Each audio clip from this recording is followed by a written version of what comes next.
But in short, I would like to introduce Prabhuji. So, today Amrita Prabhu has promised next time there will be another long stay will be there. so we hope to see Prabhuji in very near future, spending weekend with us and nourishing all of us with his wonderful ecstatic and active and Krishna Katha. So Prabhuji is born in devotee family, and from the very beginning of childhood he was trained by His Holiness Bhakti Swarup Damodar Maharaj. Prabhuji personally got immense opportunities to personally serve Maharaj and learn many deep philosophical truths about Krishna consciousness from Maharaj. Prabhuji also holds double masters in engineering and MBA degree. Amreen Prabhu teaches Shri Harinam Amrita Vyakaranam of Jeev Goswami. He is also a Sanskrit teacher, and His Holiness Radha Govind Swami Maharaj, who is Prabhuji's spiritual master, personally told Prabhuji that all over the world there are so many engineers, doctors, everyone, but hardly there are very few who are fully dedicated to speak Harikatha. So that's why on the instruction of Maharaj, Prabhuji has dedicated himself fully. He travels all around the world. We know so many countries, devotees love to hear from him and they are waiting when is next visit. So we also know Prabhuji's famous ecstatic kirtans. The last kirtan in ISKCON Sheshadipuram which Prabhuji did, it is unforgettable. All of us keep watching that YouTube videos. So also his katha is like instant burst of nectar. So we will realize it within a very short period of time. Also, it has been more than 2 decades that Prabhuji is practicing very wonderfully and giving out the message of Krishna consciousness in such an attractive way. So we welcome once again Amreen Prabhu and request him for a wonderful discourse on Krishna Katha, and we will end with the kirtans. The class will be in Hindi. Hare Krishna.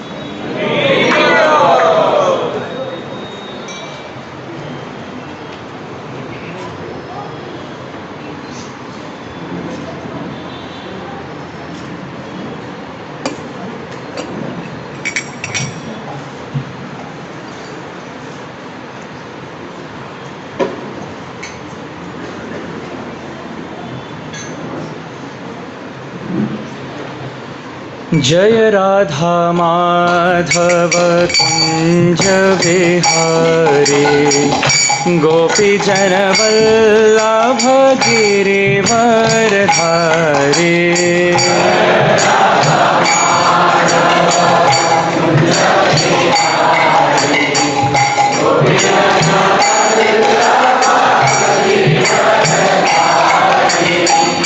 जय राधा माधव कुंज विहारी गोपी जन वल्लभ गिरिवर धारी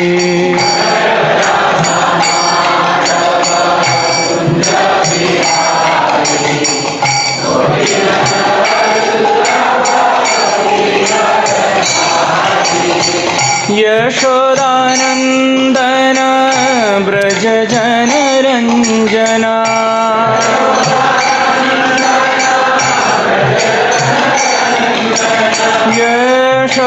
यशोदानंदन ब्रज जन रंजना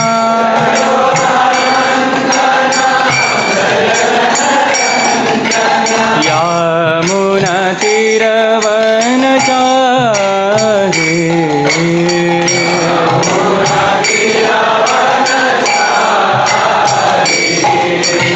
यमुना तीरवन चारे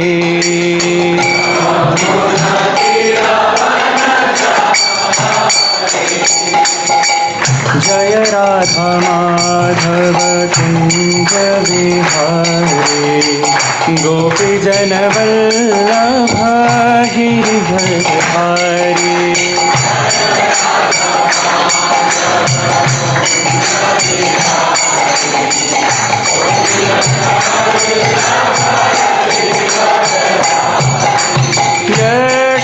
यशोदानंदन ब्रज जन रंजना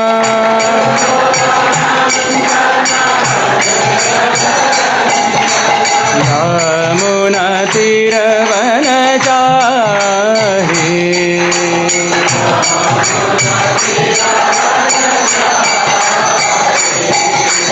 जय राधा माधव कुंज विहारी गोपी जन वल्लभ गिरिवर धारी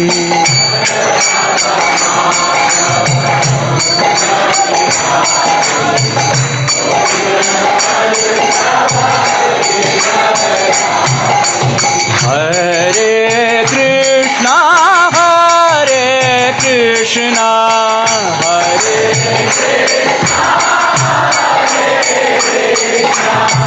Krishna Krishna, Hare Hare,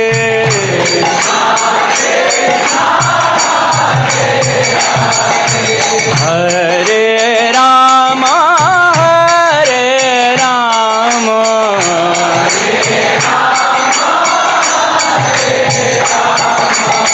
Rama Rama, Hare Hare.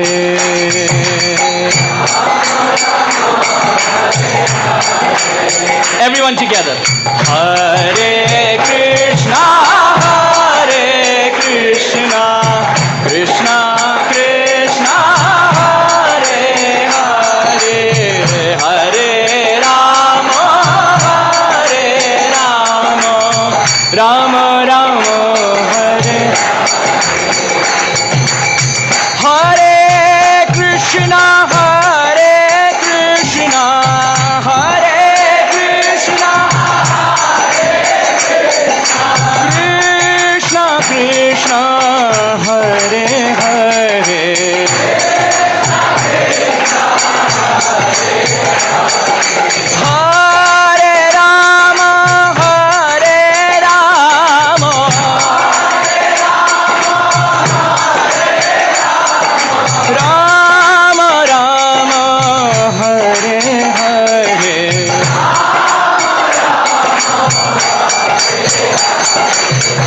Krishna, Hare Krishna, Krishna Krishna, Hare Hare, Hare Rama, Hare Rama, Rama Rama, Hare Hare, Hare Krishna, Krishna Krishna, Hare Hare, Hare Ram, Ram Ram, Hare Hare,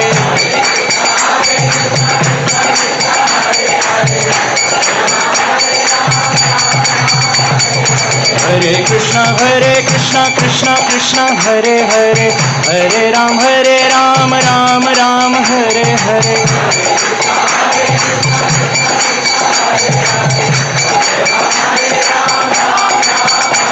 Hare Krishna, Krishna Krishna, Hare Hare, Hare Ram, Ram Ram, Hare Hare,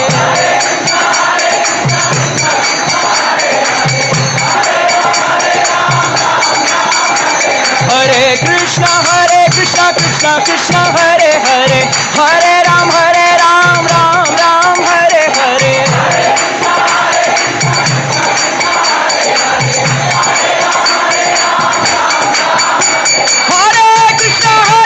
Krishna, Krishna Hare Hare, Hare Ram, Ram Ram, Hare Hare, Hare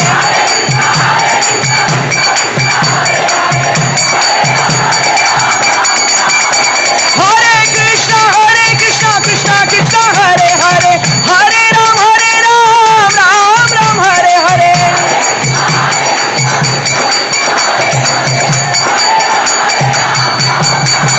Hari Bol, Hari Bol, Hari Bol, Nitai Gaur, Hari Bol, Nitai Gaur.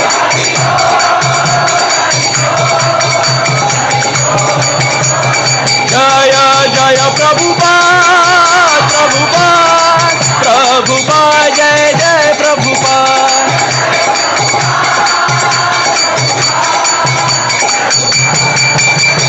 Nitai Gaur, Hari Bol, Hari Bol, Hari Bol, Hari Bol, Nitai Gaur.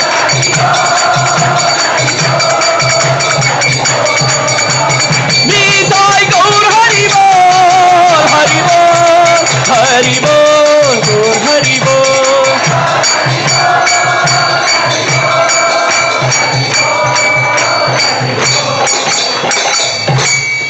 बोलो हरि नाम संकीर्तन महायज्ञ की।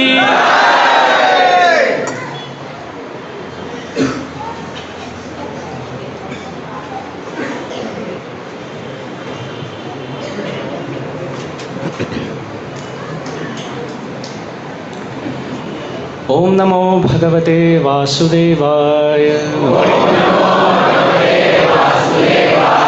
ओम नमो भगवते वासुदेवाय, ओम नमो भगवते वासुदेवाय। ॐ अज्ञानतिमिरान्धस्य ज्ञानाञ्जनशलाकय चक्षुरुन्मीलितं येन तस्मै श्रीगुरवे नमः। श्रीचैतन्यमनोभीष्टं स्थापितं येन भूतले स्वयं रूप कदा मह्यं ददाति स्वपदान्तिकं। नमो ॐ विष्णुपादाय कृष्णप्रेष्ठाय भूतले श्रीमते भक्तिवेदान्त स्वामिन्निति नामिने। नमस्ते सरस्वते देवे गौरवाणी प्रचारिणे निर्विशेष शून्यवादी पाश्चात्य देशतारिणे। जय श्री कृष्ण चैतन्य प्रभु नित्यानंद श्री अद्वैत गदाधर श्रीवासादि गौर भक्त वृंद। हरे कृष्णा कृष्णा कृष्णा हरे हरे, हरे राम राम राम हरे हरे। वाञ्छाकल्पतरुभ्यश्च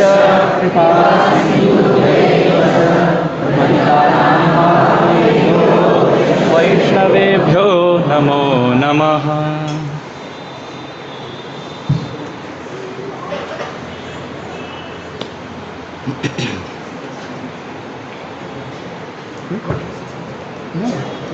It is Hindi or English?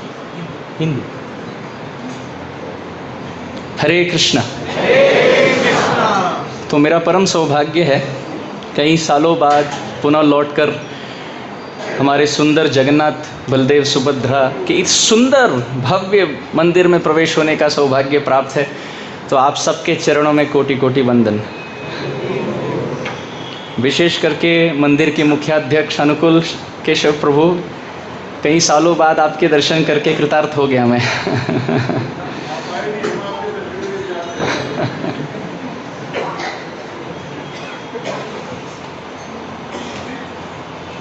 कई वरिष्ठ वैष्णव यहाँ उपस्थित हैं। आप सबके चरणों में कोटि कोटि वंदन। कईयों को मुख दर्शन से मैं पहचान पा रहा हूँ, कईयों को पहचान नहीं पा रहा। तो जिस प्रकार महाराज रहुगण जड़ भरत को पहचान नहीं पाए, परंतु उनको माध्यम रख के जगत में विचरण करने वाले सभी महानुभावों के चरणों में दंडवत अर्पण किए, उसी भाव से यहाँ जो सब वरिष्ठ वैष्णवी उपस्थित हैं, जिनको मैं पहचानता हूँ, जिनको दुर्भाग्यवश मैं पहचान नहीं पाया, आप सबके चरणों में कोटि कोटि वंदन।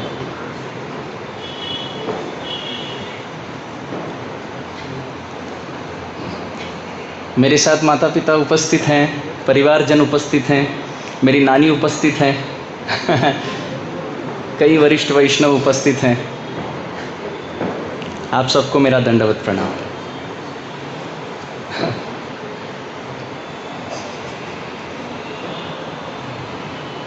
हिंदी तो सबको समझ आती होगी, है ना? बहुत सुंदर, बहुत सुंदर। हमारी आज जो टूटी फूटी प्रार्थना होगी, प्रयास होगा, प्रयत्न होगा, शब्दों के माध्यम से जो टूटी फूटी रोटी हम आज पवाएंगे आपको, थोड़े शब्द जले हुए रहेंगे, थोड़े शब्द ठीक से पके हुए नहीं रहेंगे।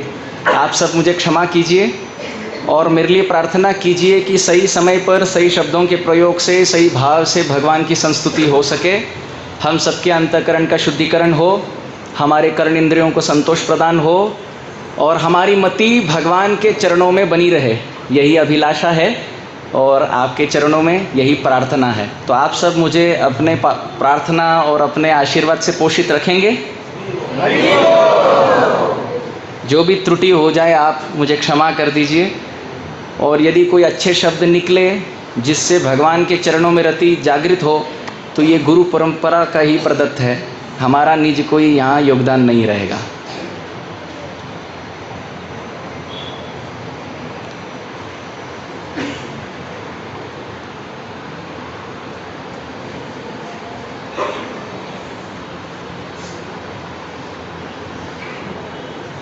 शास्त्र में बहुत सुंदर वर्णन है, आप सब पीछे पीछे दोहराएं, बहुत सुंदर श्लोक है। ऋग्वेद अथ यजुर्वेद सामवेदो अथर्वणः अधीतः येन तेनुक्तं हरि इति अक्षरद्वयम्। बहुत सुंदर। इसका अर्थ क्या है?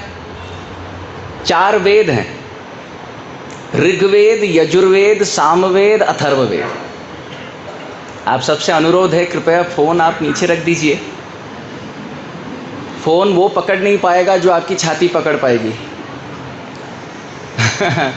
फ़ोन तो केवल एक माध्यम है ना, केवल वो चित्र पकड़ पाएगा, परंतु आज का जो विषय है और विषय के पीछे जो गूढ़ अर्थ हैं और जो भाव है, वो यंत्र पकड़ नहीं पाएगा। तो आप सबसे अनुरोध है, आप मुझे सहायता करें और ये सब अंदर रख दें। आपके और हमारे बीच में कोई यंत्र ना आए। कितने वेद हैं? ऋग्वेद, यजुर्वेद, सामवेद, अथर्वणः। ये चारों वेद पढ़ना बहुत दुर्लभ है। प्राय कली काल में 4 वेद के नाम जानना भी दुर्लभ है। रास्ते पे किसी व्यक्ति को पकड़ लीजिए और पूछिए कि वेद का अर्थ क्या है, वो बता नहीं पाएगा। और कितने प्रकार हैं तो शायद कह पाएगा 4, और फिर भी उनके नाम नहीं बता पाएगा।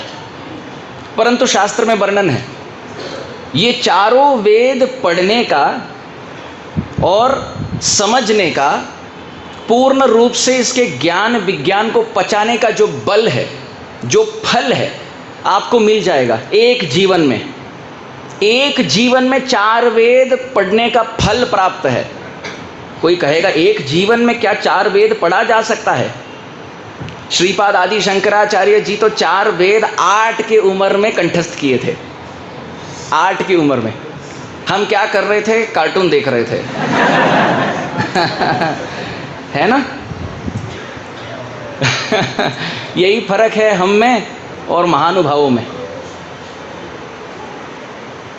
गोस्वामी तुलसीदास जी के जीवन में आता है, जन्म लेते ही पहले शब्द कहे राम राम राम। कोई जानता नहीं था कि गोस्वामी तुलसीदास जी किनके पुत्र हैं। पूरे गांव में प्रसिद्ध हो गया, ये बच्चा जन्म लेते लेते क्या बोला? राम बोला। तो नाम ही पड़ गया राम बोला।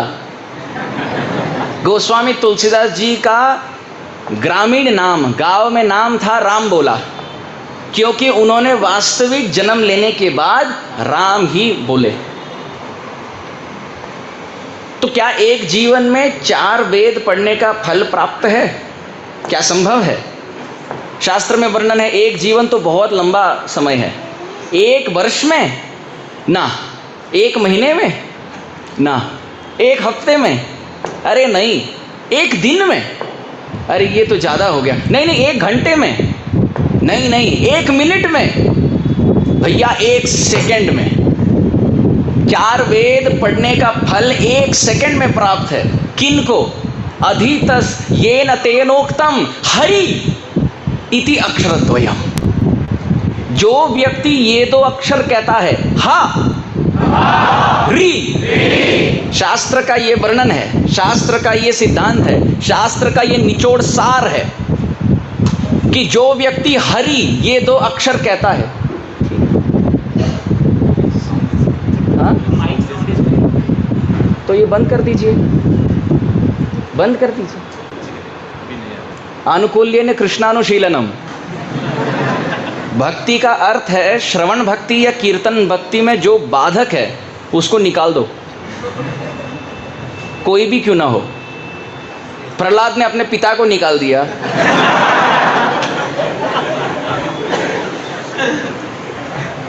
भरत ने माँ को, कैकेयी, ध्रुव ने माँ को, बलि महाराज ने तो गुरु शुक्राचार्यों को, गोपियों ने तो अपने पति को, विभीषण ने अपने भाई को।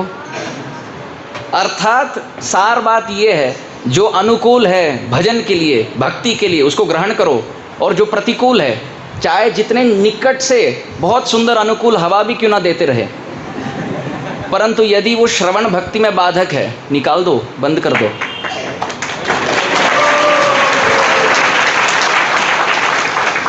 ये तालियों के लिए नहीं था, यदि बंद हो सकता।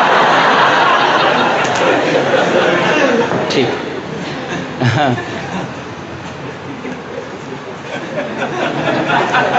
हमारे महाराज जी कहते थे, एक बार कथा में हर 2-2 सेकंड में लोग तालियां बजा रहे थे, तो हमारे महाराज जी कहे, मैं कोई मंत्री नहीं हूँ और यहाँ मैं प्रवचन देने नहीं आया, मंत्री का भाषण जहाँ ताली हो।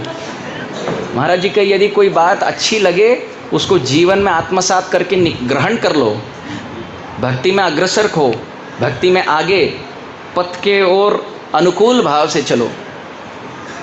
तो चलिए, ऋग्वेद अथ यजुर्वेद सामवेद अथर्वण अधीत येन तेनोक्तम हरि इति अक्षरद्वयम्। जिसने ये 2 अक्षर हरि, हा री, हरि हरि हरि हरि हरि हरि हरि, आप सबको हार्दिक अभिनंदन, हार्दिक शुभेच्छा। आपने चारों वेद ग्रेजुएट हो गए। ये हम नहीं कह रहे हैं, ये भगवान व्यास देव जिन्होंने वेद की रचना की, संस्कृत में व्यस्यते इति व्यास, जिन्होंने वेद का विभाजन किया और जगत में प्रस्तुति की, ऐसे भगवान व्यासदेव कहते हैं, यदि 4 वेद पढ़ने का समय ना हो, चलो यदि कोई 4 वेद पढ़ भी क्यों ना ले, हम इसमें वेदों के पठन के प्रति भर्त्सना नहीं कर रहे हैं। बहुत सुंदर है, यदि कोई वेद पठन में लग रहा है, बहुत सुंदर है, परंतु यदि उसका सार भगवत भजन नहीं हुआ, न उत्पादयेद यदि रतिम श्रम एव ही केवलम, श्रीमद् भागवत का ये बहुत सुंदर सार है।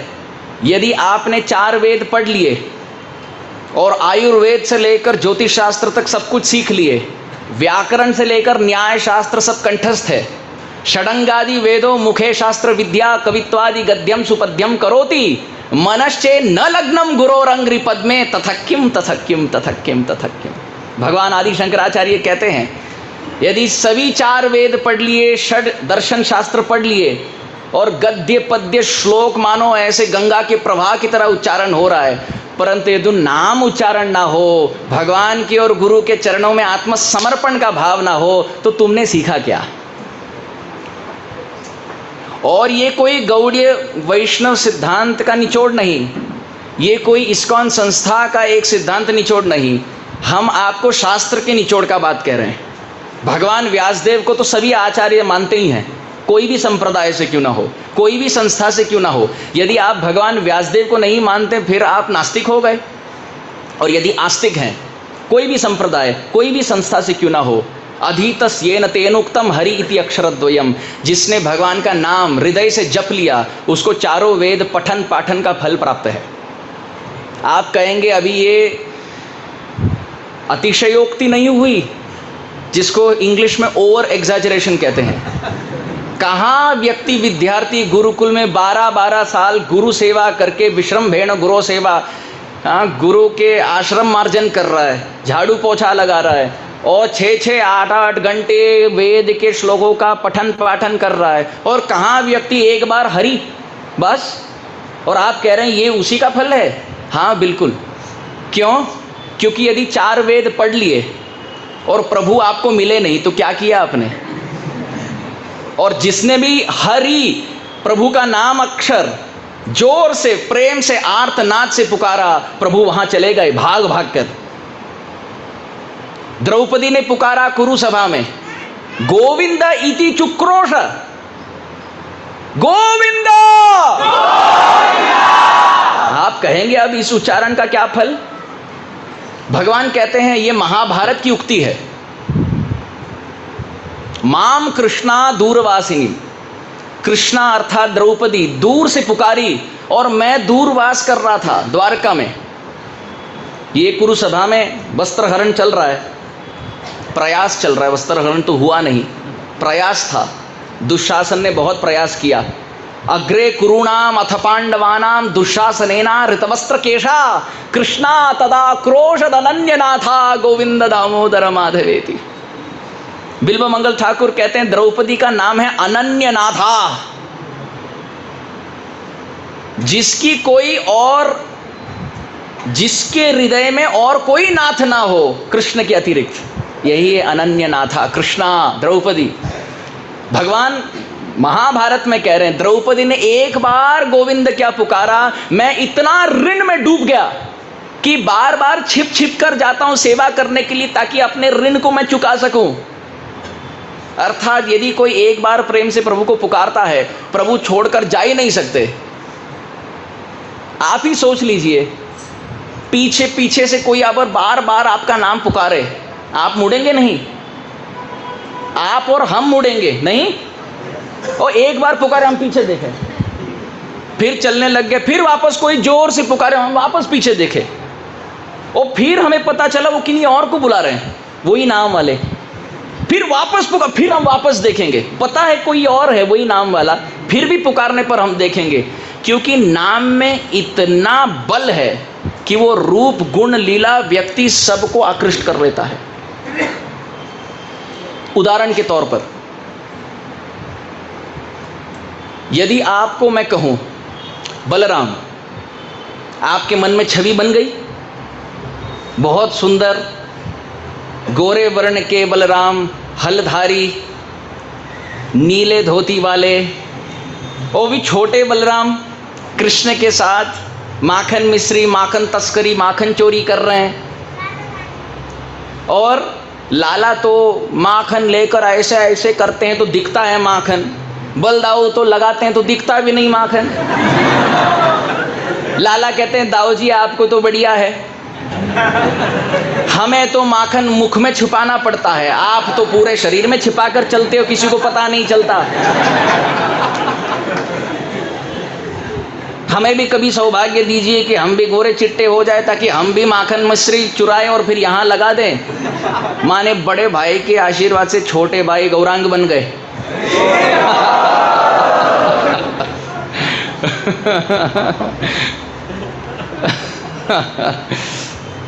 नाम में बहुत बल है। जब केवल बलराम कहने पर देखो आपके वृंदावन रूपी मन में कैसी छवि बनने लगी। आप सबने दर्शन किया और हमने तो बलराम देखा नहीं, फिर भी छवि बन रही है। नाम का बल है।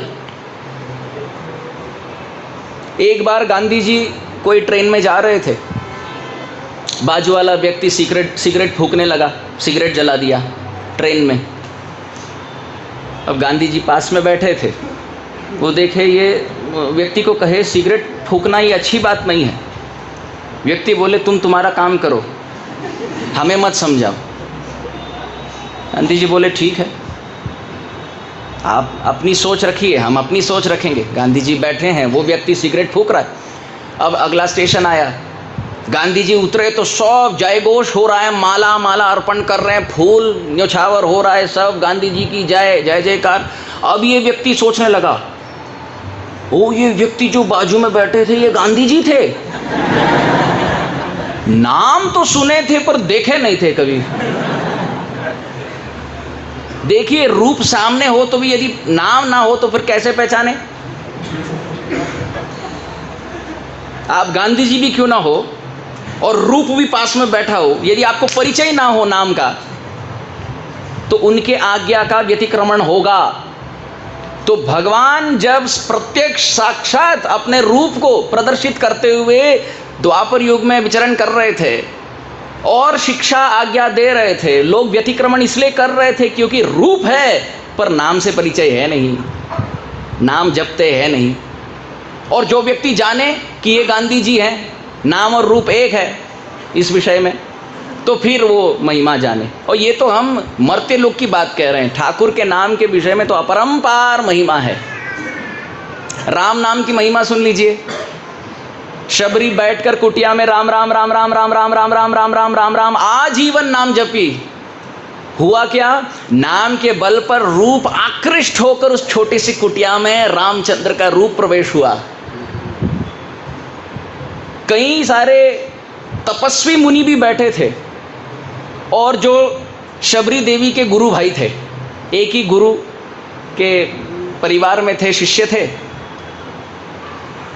वो सोच रहे थे प्रभु तो हमें पहले मिलेंगे क्योंकि हम तपस्वी हैं, हम ब्रह्मचारी हैं, हम केवल जलाहार करते हैं, कोई फलाहार करता है, कोई केवल पवन आहार करता है, हम पद्मासन में बैठते हैं, नेत्र मूंद कर हम रील की हड्डी सीधी रख के भजन करते हैं। ये शबरी क्या बूढ़ी बिचारी, इसको कहाँ से प्रभु मिलेंगे। सभी तपस्या, सभी ब्रह्मचर्य, सभी पद्मासन एक पक्ष पर और नाम जापक का अटूट श्रद्धा दूसरे पक्ष में।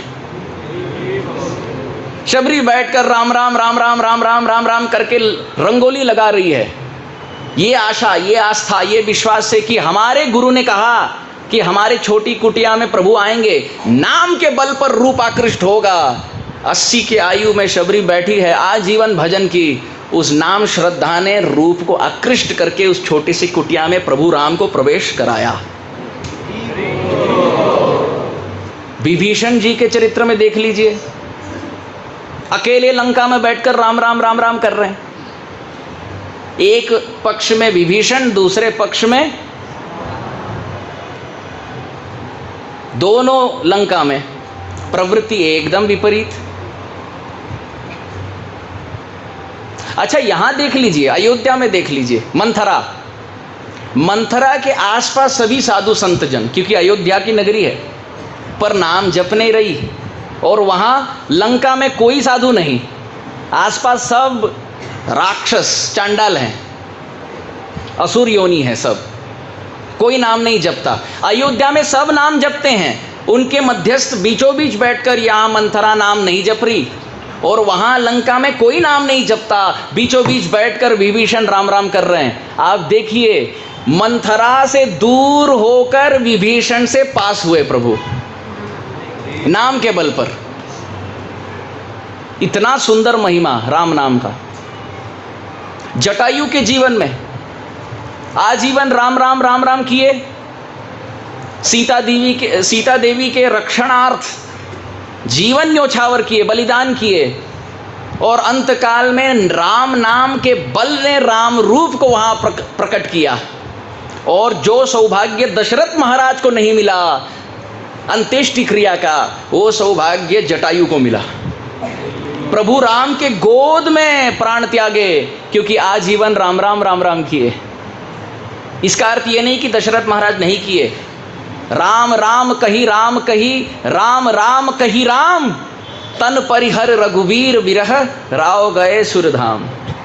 शास्त्र में वर्णन है, दशरथ महाराज के शब्द थे राम राम राम। राम नाम के बल पर दशरथ महाराज नित्य धाम चले गए। शिव जी देखिए कितना राम नाम जपते हैं, नाम की अपार महिमा। चरितम रघुनाथस्य शतकोटि प्रविस्तरम, एक एक अक्षरम पुंसा महापातक नाशनम। बहुत प्रसिद्ध श्लोक है राम रक्षा स्तोत्र का। चरितम रघुनाथस्य शतकोटि प्रविस्तरम। हमारे इस भूतल पर जो उपलब्ध वाल्मीकि रामायण है, इसमें कितने श्लोक हैं? 24,000 श्लोक। अच्छा, 24,000 श्लोक। कहा गया कि शतकोटि प्रविस्तरम, शिव जी के पास जो रामायण है उसमें 100 करोड़ श्लोक हैं। 100 करोड़।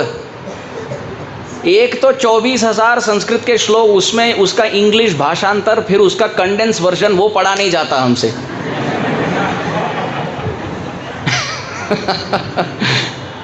शिव जी के पास शतकोटि प्रविस्तरम, 100 करोड़ श्लोकों का विस्तृत रामायण उपलब्ध है। अभी शिव जी सोच रहे हैं, इतना विस्तार रामायण रख के हम करेंगे क्या?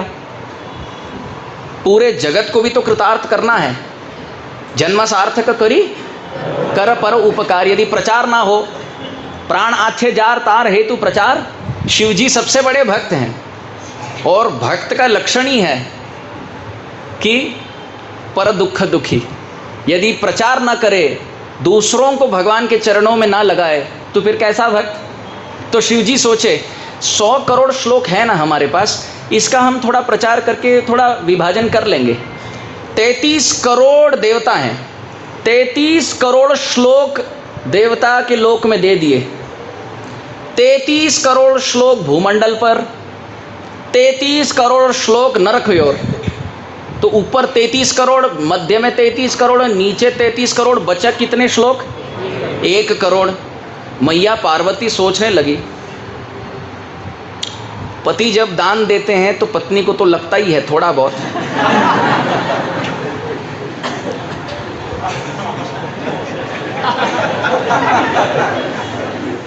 मतलब मैं कह रहा था अच्छा लगता है।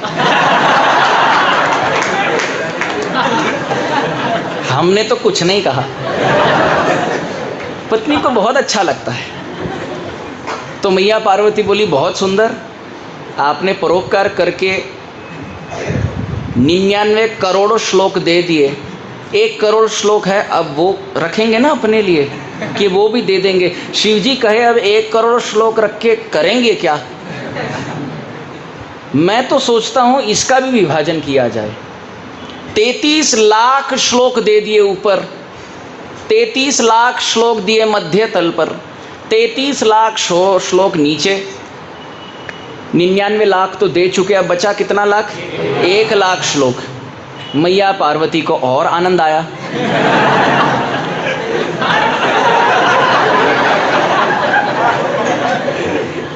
बहुत आनंद आया। बोले अब 1 लाख श्लोक जो है इसको हम रखेंगे कि विभाजन कर देंगे? शिव जी कहे अब 1 लाख श्लोक का हम करें क्या? तो 33,000 श्लोक ऊपर दे दिए, 33,000 श्लोक मध्य तल पर और 33,000 श्लोक नीचे, बचा अब 1,000 श्लोक। अब मैया पार्वती बोली 1,000 श्लोक रख के हम करेंगे क्या? यदि विभाजन ना हो तो 1,000 श्लोक का भी विभाजन होना चाहिए। तो शिव जी बोले अति उत्तम, वरानने, हे सुंदर मुख वाली पार्वती देवी, बहुत सुंदर बात कही। बचे कितने श्लोक? 1,000 श्लोक। 333 श्लोक ऊपर दे दिए, 333 श्लोक मध्य तल पर और 333 श्लोक नीचे। अब बचा कितने श्लोक? 1 श्लोक।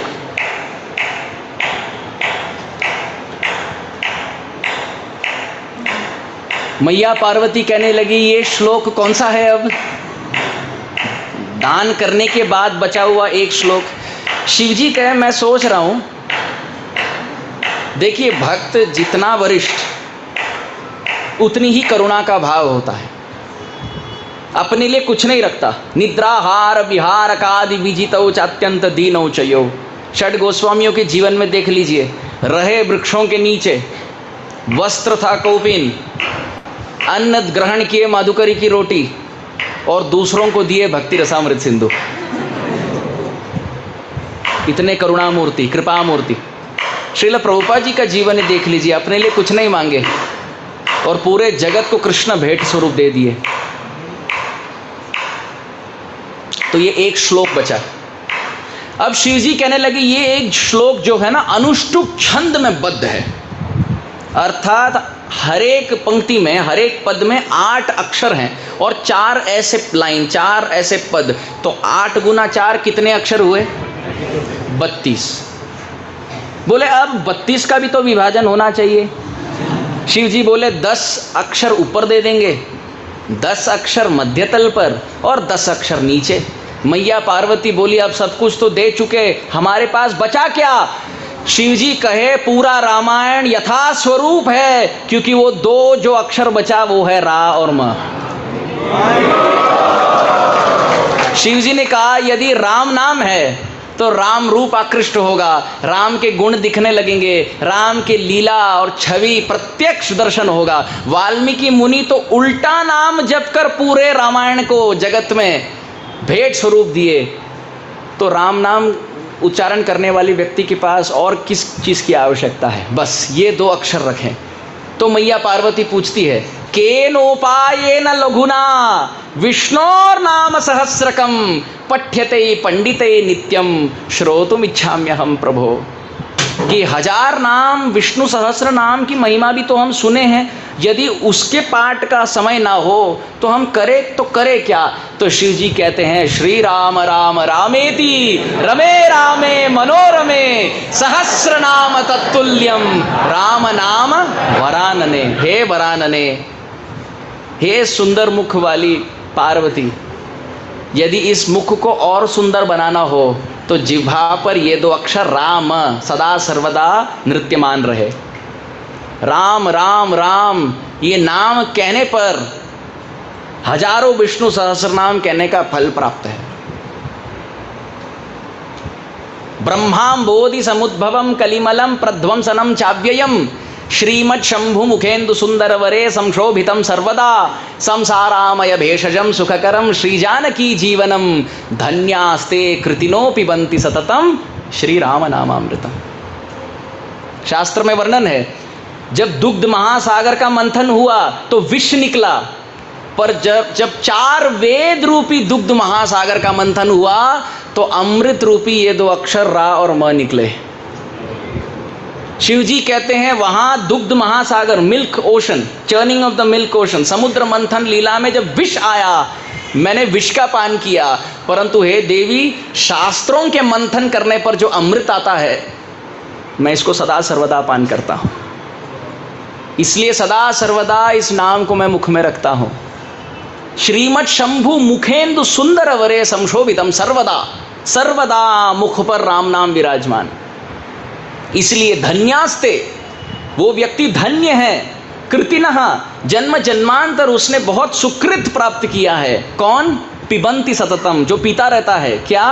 श्री राम नामामृतम, जो भगवान के नामामृत को सदा सर्वदा पान करे, ऐसा व्यक्ति जन्म जन्मांतर का सुकृत प्राप्त किया है। सभी शास्त्रों का सार नाम। वेदे रामायणे चैव पुराणे भारते तथा आदौ अन्ते च मध्ये च हरि सर्वत्र गीयते।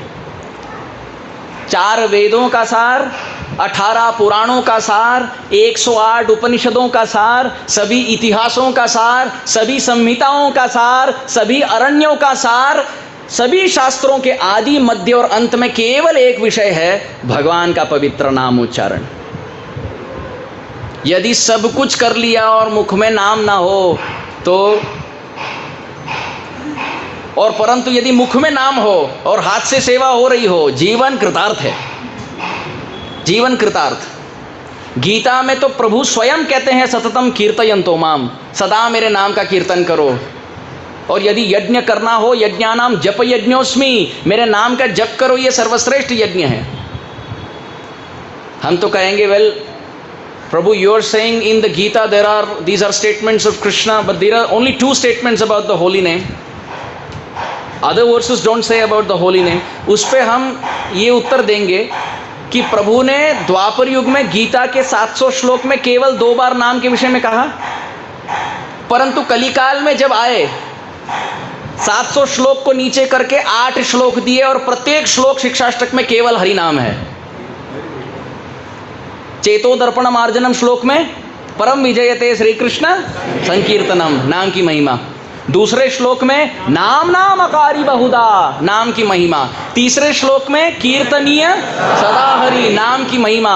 चौथे श्लोक में मम जन्मनि जन्मनि ईश्वरे भवतार भक्ति रहितु की तुई। अभी आप कहेंगे यहाँ भक्ति शब्द है, नाम तो नहीं है। चलिए वृंदावन दास ठाकुर के चैतन्य भागवत में देखते हैं भक्ति की क्या परिभाषा है। मेरे पीछे पीछे दोहराएं। वृंदावन दास ठाकुर कहते हैं, भक्ति योग भक्ति योग भक्ति योग धन, भक्ति योग भक्ति योग भक्ति योग धन। भक्ति योग धन है। कौन सा धन? कैसे पता? भक्ति योग कृष्ण नाम, भक्ति योग कृष्ण नाम स्मरण क्रंदन, वृंदावन दास ठाकुर कहते हैं भक्ति की परिभाषा है, भक्ति का अर्थ है कि प्रभु को पुकारो, स्मरण करो, रो हा कृष्ण हा गोविंद कहाँ हो, बस यही हो गई भक्ति। तो मम जन्मनि जन्मनि ईश्वरे भवतात भक्ति रहितु की त्वयि, इसका अर्थ यह है कि हे प्रभु मुझे धन के लालसा में मत रखना, स्त्री के संग के लालसा में मत रखना, विश्व कीर्ति के लालसा में मत रखना, मुझे जन्म जन्मांतर केवल आपके नाम के उच्चारण में रस प्रदान करना है प्रभु, मुझे और कुछ नहीं चाहिए। 5वें श्लोक में नंद तनुज नाम है, 6वें श्लोक में गोविंद विरहेण में नाम है, 7वें श्लोक में अच्छा नयनम गलदश्रुधारया वदनम गदगद रुद्धया गिरा पुलकैर्निजितम तव नाम ग्रहणे भविष्यति, ये 6वां श्लोक। और 7वें श्लोक में गोविंद विरहेण में, गोविंद के विरह में कब वो नाम उच्चारण होगा। फिर शब्द है नाम में यदि रुचि ना हो फिर भी जपेंगे, नाम में अरुचि हो फिर भी जपेंगे, नाम में निद्राग्रस्त हो फिर भी जपेंगे। हाँ करेंगे क्या, तो आश्लिष्य वापादरतम पिनष्टुमाम अदर्शनान मर्म हताम करो तुआ यथा तथा वा विदधातु लंपटो, लंपट भगवान का नाम है, मत प्राणनातस्तु स एव नापरा। हे प्रभु आप नाम के लिए मुझे रस प्रदान करो, अथवा निद्राग्रस्त करो, या जन्म जन्मांतर नाम जपो और कोई रुचि ना हो, हे प्रभु आप हमें छोड़ो, ये आपकी इच्छा, हम आपको कभी नहीं छोड़ेंगे। नाम की महिमा सभी शास्त्रों का सार। पहले स्कंद भागवत में आपन्न संस्कृतिम घोराम यन्नामो विवश ग्रणन ततो सद्य विमुच्येत यद भिवेति स्वयं भयम, पहले स्कंद के पहले अध्याय का श्लोक है भागवत। इसका अर्थ क्या, जो व्यक्ति आर्त भाव से कृष्ण नाम पुकारता है जन्म मृत्यु जरा व्याधि के प्रपंच संसार से मुक्त होता है, ये भागवत का निर्णय है।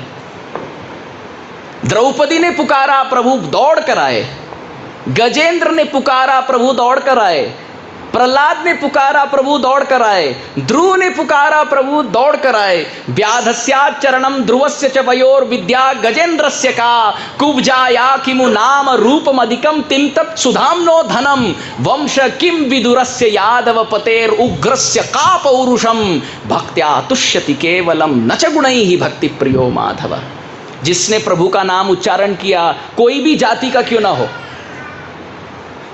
कोई भी वर्ण का क्यों ना हो, कोई भी आश्रम का क्यों ना हो, स्त्री हो या पुरुष हो, कोई भी व्यक्ति क्यों ना हो, बच्चा हो या बूढ़ा हो, अरे हम तो मनुष्य की बात कर रहे हैं। पशुओं ने प्रभु को पुकारा और प्रभु दौड़ कर आए।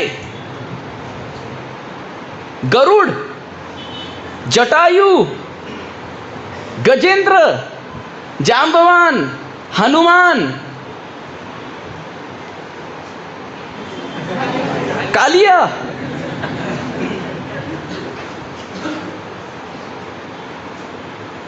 कोई भी जाति का क्यों ना हो, प्रभु को नाम द्वारा पुकारने पर प्रभु नहीं छोड़ते, बिल्कुल नहीं। कहां प्रभु का वास है, कहां रहते हैं प्रभु, दोहराए मेरे पीछे पीछे, नाहम वसामि वैकुंठे योगिनाम हृदयेषु वा यत्र गायन्ति मद्भक्ताः तत्र तिष्ठामि नारद। हे नारद, मैं वैकुंठ में वास नहीं करता, मैं योगियों के हृदय में वास नहीं करता।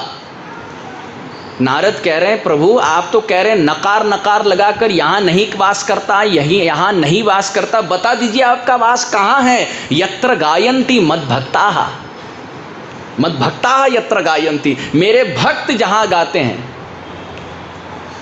दो शब्द हैं इसमें, गाना और भक्त होना। कई लोग गाते हैं पर भक्त नहीं हैं, और कई भक्त हैं वो गाते नहीं हैं।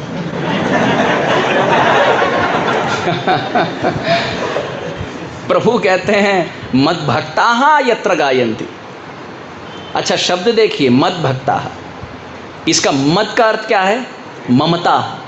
मेरे भक्त, प्रभु कह सकते थे ना भक्त जहाँ गाते हैं मैं वहाँ वास करता हूँ ना, प्रभु का इतना प्रेम उमड़ रहा है, मेरे भक्त जहाँ गाते हैं मेरे नाम का उच्चारण करते हैं, हे नारद मैं दौड़ दौड़ कर जाता हूँ। निरपेक्षम मुनिम शांतम निर्वैरम समदर्शिनः अनुव्रजाम्यहम नित्यम पूय यत्यांग्रि रेणुभिः। मेरे भक्त किसी से वैर नहीं करते, किसी से वैर नहीं करते, शांत रहते हैं, उद्वेग स्वभाव नहीं होता, किसी का उद्वेग नहीं करते शब्दों से, भजनशील रहते हैं, नम्र स्वभाव में रहते हैं और समदर्शी रहते हैं, सबसे प्रेम करते हैं। और ऐसे नाम जापक भक्त के पीछे पीछे मैं डोलता हूं, प्रभु कहते हैं। हरि सदा वसेत तत्र यत्र भागवता जना गायन्ति भक्ति भावेन हरेर्नामैव केवलम। हरि सदा वसेत तत्र, वसेत का अर्थ है वास करेंगे ही। ऐसा नहीं कि संभावना है आ सकते हैं, 2-4 मिनट आएंगे देखेंगे और फिर चले जाए, ऐसा नहीं। हरि सदा सर्वदा वसेत तत्र, उसी स्थान में वास करते हैं सदा काल के लिए। यत्र भागवता जना, जहाँ शुद्ध भक्त गायन्ति भक्ति भावेन, प्रभु को प्रेम से पुकारते हैं, प्रभु वहाँ वास करते हैं। हमारे कृष्ण बलराम मंदिर वृंदावन में जब प्राण प्रतिष्ठा हो रही थी, श्रील प्रभुपाद जी ने कहा मूर्ति स्थापना यदि प्रभु को प्रत्यक्ष इस मूर्ति में स्थापित करना हो तो नाम उच्चारण केवल पर्याप्त है और कोई यज्ञ तंत्र मंत्र यंत्र की आवश्यकता नहीं। परंतु क्या करें, विद्वत सभा है, विप्र सभा है, ब्रजवासियों की सभा है और हमें सांस्कृतिक दृष्टिकोण से सबको सुखी रखना चाहिए, इसलिए हम मंदिर उद्घाटन में यज्ञ इत्यादि रखते हैं। प्रभुपाद जी ने कहा वैसे तो प्रभु वास करते हैं मूर्ति में केवल प्रेम से पुकारने पर। प्रभुपाद जी की अटूट विश्वास, श्रद्धा। दूसरे स्कंद भागवत में देख लीजिए, एतावान सांख्य योगाभ्याम स्वधर्म परिनिष्ठया जन्म लाभ परपुंसाम अंते नारायण स्मृति। सभी शास्त्र, सभी श्लोक, सभी गीत, सभी कथाएं, सभी पठन, सभी रटन, सभी ग्रंथ, सभी सभा, सभी भक्तों के समागम में आने का फल यही है कि मुख में कृष्ण नाम हो। बस यदि मुख में कृष्ण नाम है, कृष्ण कृष्ण कृष्ण कृष्ण कृष्ण कृष्ण मुख में वास है, बस सभी तीर्थ वहीं वास करते हैं। गंगा वही है, जमुना वही है, कुरुक्षेत्र वही है, अयोध्या वही है जहां नाम उच्चारण हो। यदि सभी तीर्थ जा रहे हैं, तीर्थ पर्यटन, तीर्थ भ्रमण के विरुद्ध नहीं है हम, परंतु ये कर रहे हैं और नाम उच्चारण नहीं हुआ तो श्रम एव ही केवलम। और यदि तीर्थ पर्यटन करते करते नाम है तो अति उत्तम, परंतु यदि शारीरिक दृष्टिकोण से हम यात्रा नहीं कर पा रहे हैं, घर बैठे बैठे मंदिर में सेवा करते करते नाम उच्चारण कीजिए, प्रभु आपके पॉकेट में है। हम झूठ नहीं कह रहे हैं, सत्य कह रहे हैं, शास्त्र का ये सार है। अवरुध्यते प्रकृति भी शुश्रूषु भी तत्क्षणात्। नाम उच्चारण करने पर प्रभु हृदय में प्रवेश तो करते हैं और फिर होता क्या है, पीछे द्वार बंद हो जाता है। यदि प्रभु भी खोलना चाहे तो खुलता नहीं द्वार, क्योंकि अब प्रभु आपके हृदय में बंध गए। ये दूसरे स्कंद भागवत का सार। चलिए अब तीसरे स्कंद भागवत में देखिए नाम की महिमा। अहो बतश्व पचतो गरीयान यज्जिभाग्रे वर्तते नाम तुभ्य। कपिल और देवहूति संवाद में वर्णन आता है, अरे धन्य है वो रसना, वो जिह्वा जिनके जिह्वा के अग्रभाग में प्रभु के नाम अक्षर का उच्चारण हो। अरे धन्य है उनके कुल, धन्य है। सभी ब्रह्मचर्य, सभी तीर्थ, सभी कुंड में स्नान पूर्ण हुआ यदि जिह्वा पर नाम का नर्तन चल रहा है। चलिए चौथे स्कंद भागवत में, योऽन्त प्रविश्य मम वाचमिमं प्रसुप्तं संजीवयत्यखिल शक्ति धरस्व धाम्ना अन्यांश हस्तचरण श्रवणत्वगादीन प्राणान् नमो भगवते पुरुषाय तुभ्यम। चौथे स्कंद के 9वें अध्याय का 6वां श्लोक भागवत। ध्रुव महाराज नाम उच्चारण, ओम नमो भगवते वासुदेवाय, ओम नमो भगवते वासुदेवाय, ओम नमो भगवते वासुदेवाय उच्चारण करने के लिए घर छोड़ दिए, उच्चारण करने के लिए आहार छोड़ दिए, जलपान छोड़ दिए, अरे उन्होंने तो श्वास का रेचक पूरक भी छोड़ दिया, केवल मंत्र उच्चारण करने के लिए। ध्रुव महाराज 6 महीने भजन क्या किए, वैकुंठ से विष्णु उतर गए। अभी आपका प्रश्न होगा, प्रभु हम 6 महीने से अधिक नाम जप रहे हैं, प्रभु हमारे लिए तो नहीं उतरे?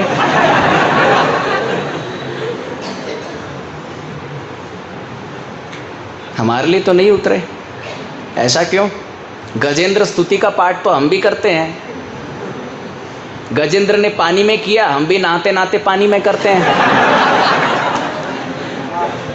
गरुड़ पर आरूढ़ होकर प्रभु तो नहीं आते। हम मुख से बोल रहे हैं ना, हृदय तो नहीं बोल रहा।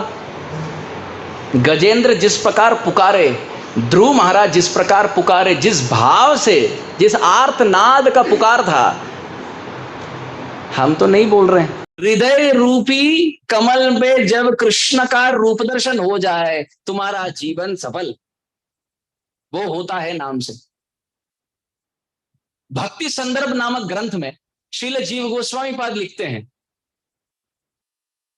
प्रथमम नामना श्रवणम अपेक्षम, कि पहले केवल नाम जपो और नाम के ध्वनि को सुनते रहो बस। कई बार प्रश्न होता है ना, नाम जपते जपते क्या चिंतन करें? और श्रील प्रभुपाद जी कहते थे, chant with your tongue and hear with your ear, what has the mind to do in it. ये उत्तर कहां से आया? भक्ति संदर्भ श्रील जीव गोस्वामी ने कहा कि प्रथमम नामना श्रवणम अपेक्षम, कि पहले केवल नाम उच्चारण करो और ध्यान पूर्वक अक्षर अभ्यास करके श्रवण करो, फिर शुद्धेच अंतकरणे, फिर अंतकरण जब शुद्ध होगा तब रूप दर्शन का योग्यता भवती, तब योग्यता जागृत होगी कि भगवान के रूप का दर्शन हो। सब साथ में हॉरिबल तो नहीं कह रहे ना, हॉरिबल। चलिए 5वें स्कंद भागवत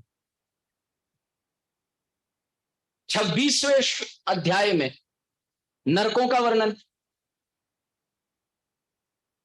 परीक्षित महाराज भयभीत हो गए, इतने नरकों का वर्णन कहो तो सुखदेव गोस्वामी इससे मुक्त कैसे किया जाए? जो व्यक्ति नरक की ओर जा रहा है या जो जा चुका है वो मुक्त कैसे होगा? तो 6वें स्कंद भागवत में पूरा अजामिल उपाख्यान केवल उस प्रश्न का उत्तर था कि नारायण शब्द मात्र से विमुच्य दुखात् सुखिनो भवन्तु, आर्था विषण्णा शिथिलाश्च भीता। आहा आहा आहा, विष्णु सहस्रनाम में वर्णन है, आर्था विषण्णा शिथिलाश्च भीता।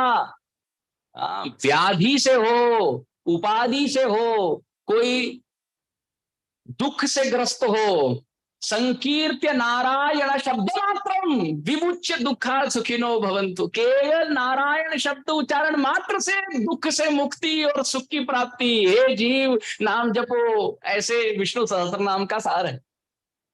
6वें स्कंद भागवत में प्रहलाद, हमारे अजामिल के कथा में, म्रियमाणो हरे राम गृणन पुत्रोपचारिणः अजामिलोप्यगाध धाम किम उत श्रद्धया गृणन। वर्णन आता है कि अजामिल ने मरते समय पुकारा।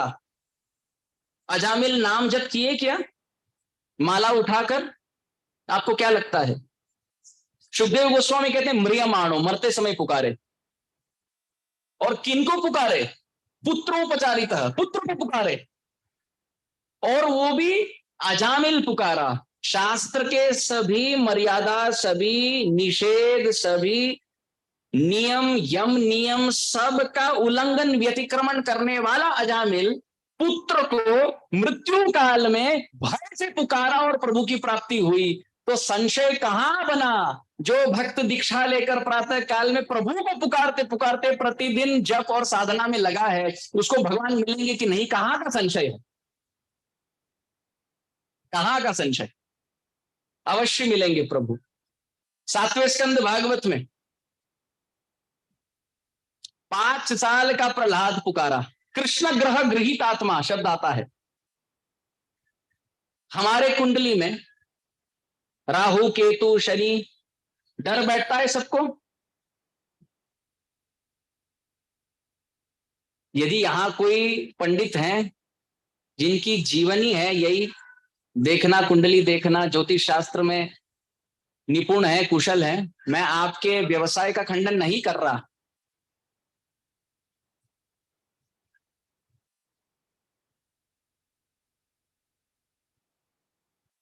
परंतु नाम के महिमा पुष्टिकरण में मैं लगा हूं।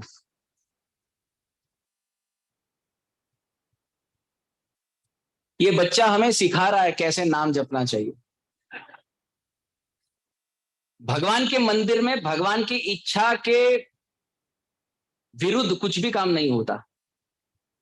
जगन्नाथ जी कह रहे हैं इतने समय से तो तू नाम जप नाम जप नाम जप कर रहा है, किस भाव से करना है वो भी बताओ। तो प्रभुपाद जी कहते हैं नाम को ऐसे पुकारना चाहिए जैसे बच्चा रोए। मानो ये स्पष्ट करने के लिए जगन नाटक वैभवम, ये जगत भी भगवान का एक नाट्य मंच है, भगवान की लीला चलती है। तो हम ये कह रहे थे हमारे पत्रिका में कुंडली में बृहस्पति कहाँ बैठा है, मंगल कहाँ बैठा है, बुध कहाँ बैठा है, शनि राहु केतु कैसे आंख फाड़ फाड़ कर देख रहे हैं, दशा महादशा विंशोत्तरी दशा अंतरदशा। सबको डर रहता है। नाम जपने वाले को निर्डर होना चाहिए। क्यों?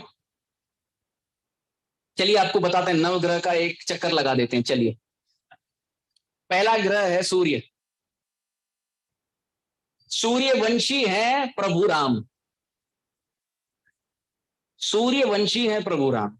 यदि आप राम राम राम राम राम राम राम राम राम राम राम राम कहो तो सूर्य भगवान आप पर अनुकूल रहेंगे कि प्रतिकूल रहेंगे? क्योंकि सूर्यवंशी राम जो सूर्य कुल के सूरज हैं, आप उनके आश्रित हैं। तो भला सूर्य यदि ठीक से बैठा भी ना हो आपकी पत्रिका में फिर भी सब कुछ अनुकूल है। अच्छा, आप कहेंगे हम राम भक्त नहीं है, हम कृष्ण कृष्ण कहते हैं। चलिए, सूर्य की पुत्री कौन है? यमुना, जो द्वारिका में बनी कालिंदी, जिनका विवाह हुआ कृष्ण से। तो सूर्य और कृष्ण का संबंध मानो दामाद और ससुर जी का संबंध। तो यदि कृष्ण कृष्ण कहें तो सूर्य वैसे ही अनुकूल है। क्योंकि पुत्री का विवाह हुआ है भाई कृष्ण से। अच्छा, आप कहेंगे ये तो सूर्य हुआ, दूसरे ग्रह है चंद्र। चलिए, चंद्रवंशी तो है ही कृष्ण।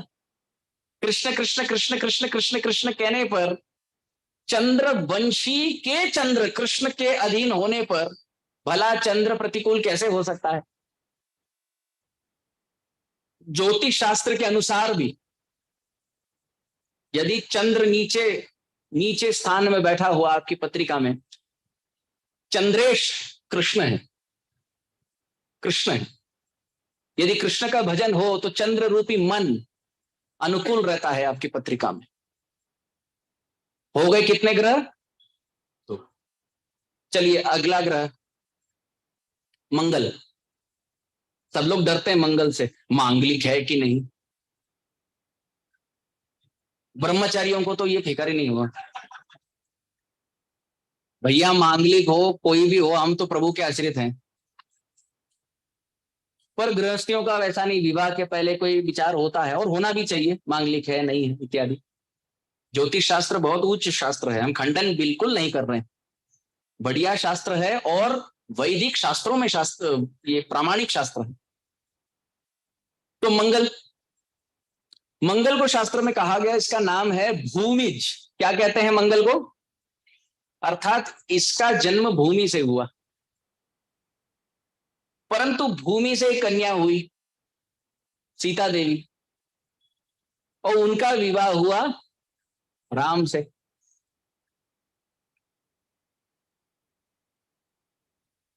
अब मैं आपको पूछूंगा नहीं, पर आप मुझे फिर भी बताइए, प्रभु राम के लिए मंगल क्या हुए,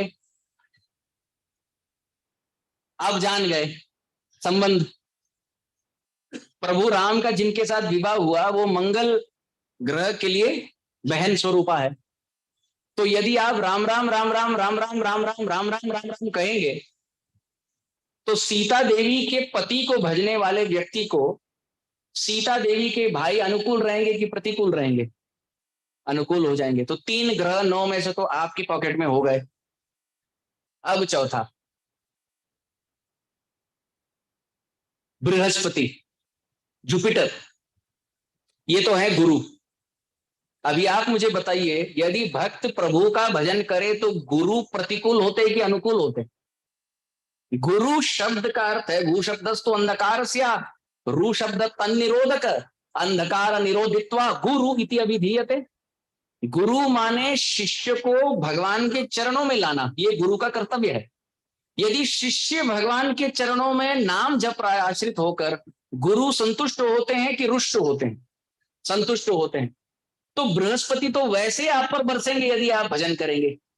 नाम जपने पर बृहस्पति रूपी गुरु रीझ गए, कृपा करेंगे। तो कितने ग्रह हो गए? 4। चलिए अब 5वां ग्रह कौन सा ले? अब सब शनि कह रहे हैं। चलिए शनि देव को ले लेते हैं।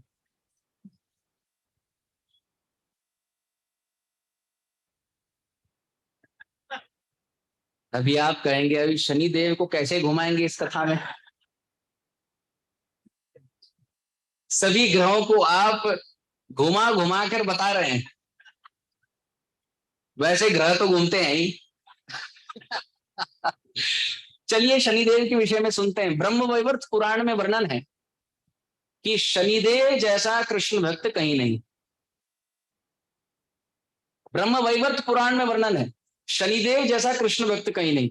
शनिदेव किन्हीं को नहीं देखते। शनिदेव वैसे सूर्य के पुत्र हैं और सूर्य तेजस्वी, और शनि जन्म से ही बहुत सांवले रंग के थे, तो मानो सूर्य वंश के लिए कलंक माने जाते हैं शनि। इसलिए नम्र विनम्र भाव से परिवार और वंश से बहिष्कृत तिरस्कृत होने के कारण शनिदेव नम्र भाव से नीचे झुक झुक कर कृष्ण कृष्ण कृष्ण कृष्ण कृष्ण कृष्ण कृष्ण करते हैं। क्यों? क्योंकि कृष्ण भी सांवले हैं। शनिदेव कहते हैं हम आपके शरण हैं प्रभु, आप उबारो हमें, हम जैसे पतितों का उद्धारण करो, उद्धार करो। तो शनिदेव का जब विवाह हुआ तो पत्नी को भी नहीं देखे, नीचे देखकर कृष्ण कृष्ण कृष्ण कृष्ण कृष्ण कृष्ण कृष्ण कृष्ण कर रहे थे। पत्नी को बहुत क्रोध आया, आप देख नहीं रहे, हमें एक बार देख नहीं रहे, मुस्कुरा रहे नहीं रहे, ये कैसा दाम्पत्य जीवन है? एक बार तो देख लीजिए, मुस्कुरा लीजिए, कुछ तो कह दीजिए। शनि फिर भी ब्रह्मचर्य धारण करके कृष्ण कृष्ण कृष्ण कृष्ण कृष्ण कृष्ण कह रहे थे। तो पत्नी ने श्राप दे दिया, तुम जिनको देखोगे उनका अनर्थ होगा। जगन्नाथ बलदेव से बसरा सुदर्शन की पत्नी ने श्राप दे दिया शनिदेव को, आप जिनको देखोगे अनर्थ हो जाएगा। शनिदेव बोले अति उत्तम, किन्हीं को नहीं देखेंगे। अब जो भौतिक दृष्टिकोण से भगवान में आस्था नहीं रखता, शनि महादशा के समय सब कुछ हरण किया जाता है, धन संपत्ति में घटन होता है, अवनति होती है, उन्नति तो होती नहीं। जो भी भौतिक आसक्ति है शनि भगवान उसको ले लेते हैं बाहर। और जो भक्त होते हैं उनको तो विरक्त भाव से रहना ही है, जगत से तो छूटना ही है। तो जो प्रतिकूल है उसको शनिदेव ले लेते हैं, और जो अनुकूल है भजन के लिए उसको यथारूप रखते हैं जीवन में। इसलिए आप देखेंगे शनि महादशा के समय कई भक्त संन्यास धारण करते हैं।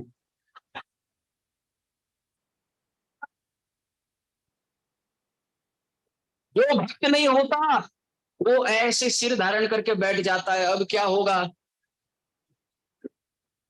धंधे में बरकत, संतान उत्पत्ति, जादू टोना। ट्रेन में देखें ये सब बातें। शनि महादशा में जो नास्तिक होता है उनके लिए ये सब होता है, क्योंकि शनि ने ले लेते हैं वापस सब कुछ। परंतु जो भक्त होता है उनके जीवन में विरक्ति आती है। तो शनि तो है ही कृष्ण भक्त, और आप भी कृष्ण कृष्ण कहो, शनि भी कृष्ण कृष्ण कहे, तो अनुकूल जोड़ी है। कितने ग्रह हो गए? 5। छठवें किनको ले अब? शुक्र। अच्छा, शुक्राचार्य दैत्य गुरु हैं। किनके गुरु थे अष्टम स्कंद भागवत में? बलि महाराज। बलि महाराज वामन देव को दान दक्षिणा देना चाह रहे थे, चरण धोना चाह रहे थे, पात्र उठाए, पानी भर भरकर उसको चरण धोना प्रयास किए, पानी जल सिंचन नहीं हो रहा है, पानी नहीं निकल रहा है मटके से। फिर उस छेद में देखो तो शुक्राचार्य जी एक भ्रमर, एक छोटे से भृंग रूप में आकर बैठ गए। बोले हम नहीं देंगे, ये अनर्थ होना, सभी धन तुम अगर वामन को चढ़ाओगे तो हमारे दान दक्षिणा का क्या? शुक्राचार्य बोले नहीं नहीं, ये कोई बटु ब्राह्मण नहीं है, ये भगवान है, ये हरि है, हर लेते हैं, ऐसे हरि है ये। और बलि, तुम बलि पर चढ़ रहे हो, अब तुम बलि हो रहे हो और वो हरि हैं। मैं बीच में आऊंगा और तुम्हारी संपत्ति की रक्षा करूंगा। कौन? शुक्राचार्य। बन गए भृंग, भ्रमर, भौरा बन गए और उस छेद में जाकर बैठ गए ताकि मटके से पानी धोते समय जल ना आए। बलि महाराज सोचे अनुकूल्येन कृष्णानुशीलनम भक्तिर उत्तमा, जो प्रतिकूल है उसको बाहर करो। व्यक्ति को होना चाहिए तृणादपि सुनीचेन, निकाल दिए तृण को, घास के तिनके को लेकर उस छेद में डालकर शुक्राचार्य की एक आंख को फोड़ दिए। तुम स्वयं दृष्टि नहीं रखते, ठीक हमें काहे की दृष्टि दोगे? दृष्टि ठीक करो पहले। एक आंख फोड़ दिए, शुक्राचार्य बाहर आ गए। बोले भैया तुम यदि भगवान के समर्पित होना चाहते हो, तुम और भगवान जाने, हम हट गए, हम नहीं आएंगे बीच में। अभी आप बोलिए, आप कृष्ण कृष्ण कृष्ण कृष्ण जपो, आप और कृष्ण के बीच में शुक्राचार्य आएंगे? अब एक नेत्र बचा, शुक्राचार्य प्रण खा लिए, दैत्य गुरु बने रहेंगे, पर कोई भक्त और भगवान की भक्ति के बीच में हम हो गए 6 ग्रह। अब 7वां, राहु और केतु को तो अंत में रखते हैं, तो अंत में रखते हैं। बुध, बुध माने मर्क्यूरी। आप जानते हैं बुध और कृष्ण का संबंध? ओहो, अति उत्तम संबंध। भगवान कृष्ण जब जन्म लिए, बुधवार को जन्म हुआ। जानते हैं इस बात को? बुधवार को जन्म हुआ। अभी आप पूछेंगे क्यों? क्योंकि भगवान ने सोच विचारा कि हम चंद्रवंशी हैं, ठीक, चंद्र कुल में जन्म ले रहे हैं, और चंद्र का दिन कौन सा? सोमवार। तो हम उस दिन नहीं आएंगे, उसके बाद आएंगे, क्योंकि उस वंश में आ रहे हैं। अगला दिन कौन सा? मंगल। हम आने पर मंगल नहीं होता, भगवान सोच रहे हम आने से पहले ही मंगल प्रारंभ हो जाता है। जैसे कोई प्रधानमंत्री आए उसके बाद रास्ता साफ नहीं किया जाता, प्रधानमंत्री आने से पहले रास्ता साफ हो जाता है। नैसर्गिक वातावरण दृष्टिकोण से भगवान आने से पहले ही मंगल। तो ठाकुर सोच रहे हैं सोम के बाद आएंगे और मंगल हमसे पहले होगा। अच्छा, अब कौन सा दिन बचा? बुधवार। प्रभु सोच रहे हैं इसके बाद कौन सा है, और फिर शुक्रवार। प्रभु सोच रहे हैं गुरु और शुक्र, बृहस्पति और शुक्राचार्य दोनों गुरु हैं, परंतु हम जगत गुरु हैं। कृष्णम वंदे जगत गुरु। जो भी गुरु है वो जगत गुरु के बाद आएंगे कि नहीं? तो ये सोचकर प्रभु ने निर्णय किया, निश्चय किया, हमसे पहले सोम और मंगल होगा, हमसे बाद गुरु और बृहस्पति शुक्राचार्य होंगे, और हम बुधवार को जन्म लेंगे। तो सोचिए अभी कृष्ण कृष्ण जपने वाले को बुध अनुकूल होंगे कि प्रतिकूल होंगे? अनुकूल। प्रभु के नाम पर पूरी कथा चल रही है, अनुकूल अनुकूल कर रहे हैं तब से।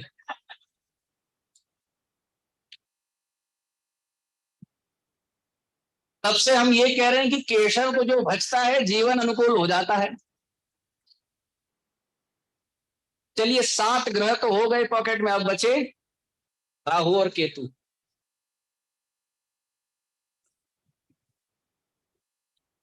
देवता और मोहिनी मूर्ति के बीच में एक बार क्या आगे चक्रग्रस्त होकर एक शरीर से 2 राहु केतु हो गए। आप तो कथा जानते ही हैं। दैत्य बैठ गए, समुद्र मंथन के बाद जब अमृत का वितरण हो रहा था, मोहिनी मूर्ति आई, मटके से अमृत का वितरण करने लगी। राहु और दैत्य बैठ गए, देवता के रूप में चक्र निकालकर मानो शरीर और सिर को अलग कर दिया चक्र से। सिर बन गया राहु, शरीर बन गया केतु। वो सीख गए, यहां देवता यहां भगवान, बीच में अमृत का संबंध हो तो हमें बैठना नहीं। वो तो मटके का अमृत है, ये नाम का अमृत है। मोहिनी रूपी भगवान विग्रह हैं, देवता से बढ़कर शुद्ध वैष्णव हैं, और उनके बीच का नाम अमृत का संबंध है। राहु केतु हम नहीं बैठेंगे बीच में। एक और अर्थ से जान सकते हैं, राहु जाकर ग्रस्त करता है किनको? सूर्य और चंद्र को, और उसको कहते हैं चंद्र ग्रहण, सूर्य ग्रहण। खा पाता है लेकिन ना, सूर्य को खाने का प्रयास करता है, थोड़े समय फिर निकल जाते हैं, फिर वापस प्रयास करता है सूर्य ग्रहण, फिर निकल जाते हैं। राहु जो कर नहीं पाए, हमारे हनुमान जी ने बचपन में किया। एक बार नहीं, मुख में रख दिए।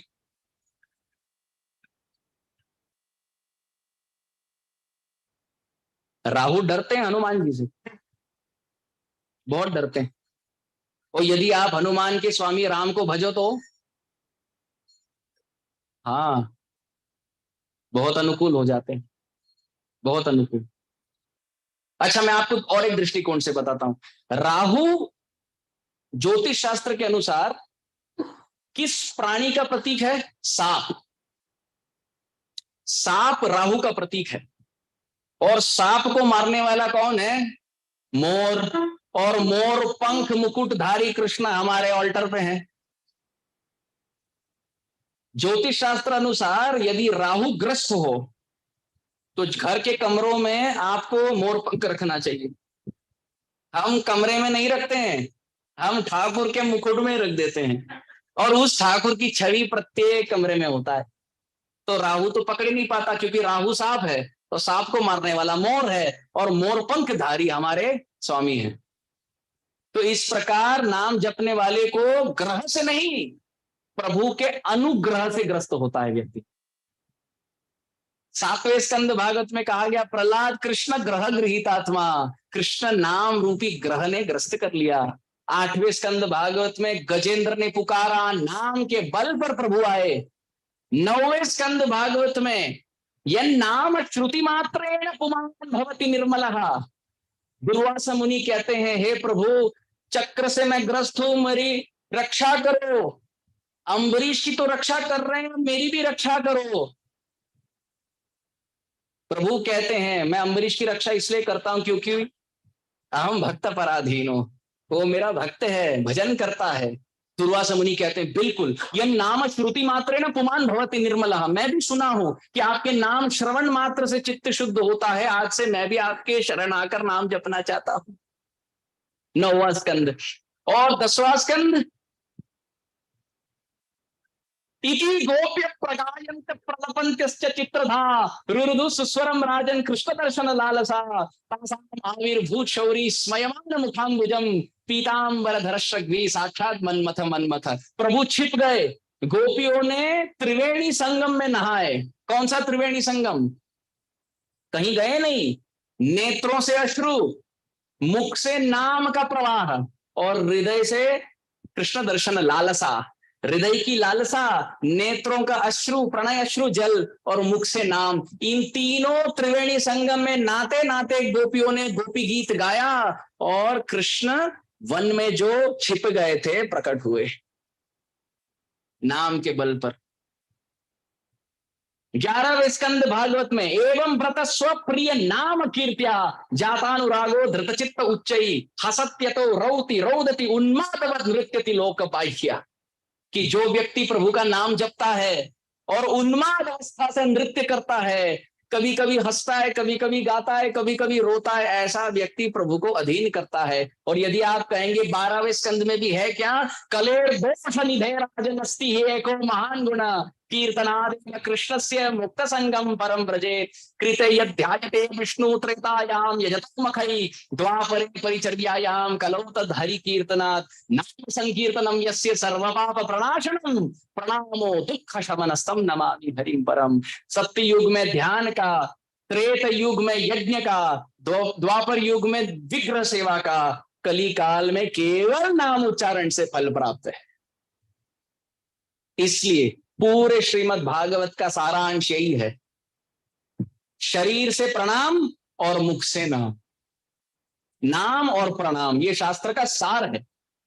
और यदि आप कहेंगे वास्तविक सार है कि नहीं, कैसे पता, भैया गीता हो गया, 12 स्कंद भागवत हो गए, भगवान स्वयं जब चैतन्य महाप्रभु के रूप में आए तो एकमात्र साधन किए, हरे नाम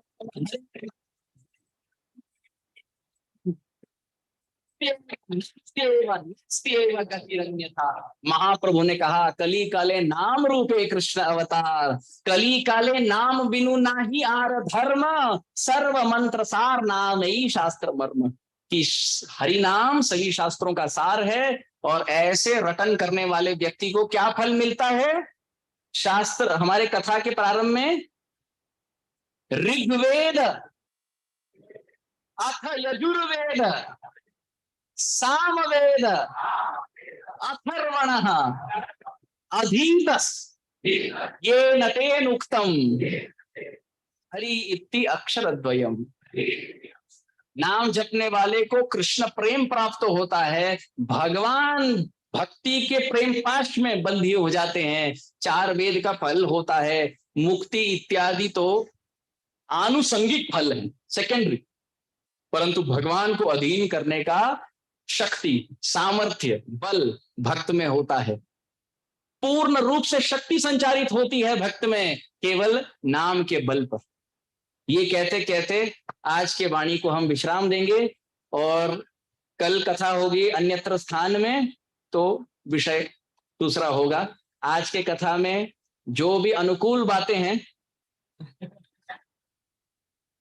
शास्त्रानुसार जो सार है, आपसे अनुरोध है आप उसको ग्रहण कीजिए। हमने हमारा मत प्रस्तुत नहीं किया, कहीं भी ये नहीं कहा हमें लगता है। श्लोक इसलिए टेबल पे रखे क्योंकि हम वेटर हैं। शास्त्र रूपी जो बहुत सुंदर व्यंजन पकवान बनाए गए, हम वेटर रूप में आकर आपके समक्ष प्रस्तुत किए। अभी आप इसका रसपान कीजिए, चखिए और जीवन को कृतार्थ कीजिए, सफल बनाइए। और यदि इसमें आपको कोई त्रुटि लगे, आप विद्वान सब मुझे क्षमा कर दीजिए और मेरे लिए प्रार्थना कीजिए। वांछा कल्पतरु श्रील प्रभुपाद की, श्री हरिनाम संकीर्तन की।